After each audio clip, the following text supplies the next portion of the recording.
In the summer of 1974, Sandra Weaver, an 18-year-old from Wisconsin, embarked on a journey with her friend Joan Elkins to Salt Lake City, Utah, in search of summer work.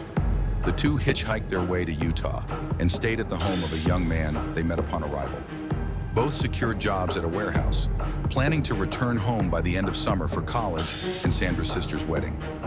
On the morning of July 1st, 1974, Joan was feeling unwell and stayed home while Sandra went to work alone. However, Sandra never returned after her lunch break around 10:30 a.m. Concerned, Joan contacted the police to report her missing.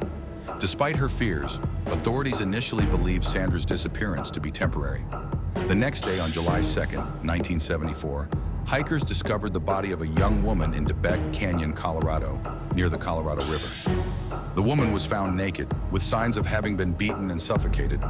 The only clues at the scene were a gold cross necklace and a sapphire ring.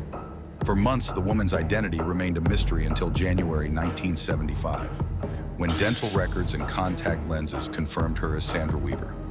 Around the same time, a disturbing pattern began to emerge in Utah. Other young women, including Melissa Smith, Nancy Wilcox, and Laura Amy, disappeared under similar circumstances.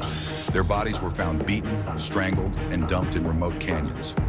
Investigators theorized that a serial killer was targeting young women in the area, and the killings bore eerie similarities to Sandra's case. In August 1975, Ted Bundy, a law student at the University of Utah, was arrested in a Salt Lake City suburb. Inside his Volkswagen Beetle, police discovered items such as handcuffs, rope, and a ski mask, which they described as a murder kit. Bundy quickly became a prime suspect in a string of murders across multiple states, including Utah, Colorado, and Washington. Although Bundy admitted to killing several women in Utah, he never directly confessed to Sandra's murder.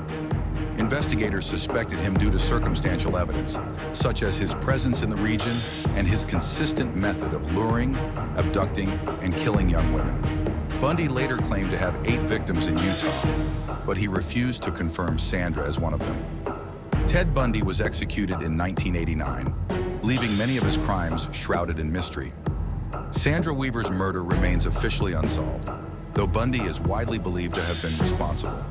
Her story, like many others, stands as a haunting reminder of Bundy's reign of terror and the unresolved questions surrounding his victims.